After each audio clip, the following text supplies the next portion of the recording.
Google、PayPal、Amazon、你一眼分唔分得出呢啲係假網站？今日我哋嚟拆解下假網站，英文叫 spoofed website，係黑客用嚟模仿正規網站嘅版面。佢哋嘅目的係呃你嘅賬號、密碼同付款資料，外觀可以做到同真嘅一模一樣。最常見嘅手法叫拼寫搶注，即係 typo squatting，註冊一個極相似嘅域名。舉個例，將細楷 L 換成數字1，或者將英文字母 O 變成數字0，好難發覺，要點樣辨認啊？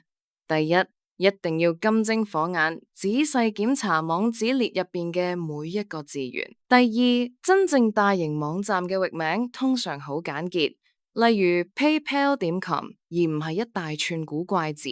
第三，睇下網站設計有冇甩漏，例如圖片解像度好低，或者排版錯亂。第四，千祈唔好透過搜尋引擎嘅廣告連結入去銀行或者購物網站啊，因為黑客係可以俾錢買廣告位，將佢哋嘅假網站推到最頂，引你上釣。最安全嘅做法就係將你常用嘅重要網站加入書籤，好好收藏起嚟，每次都由書籤直接進入網站，咁就萬無一失啦。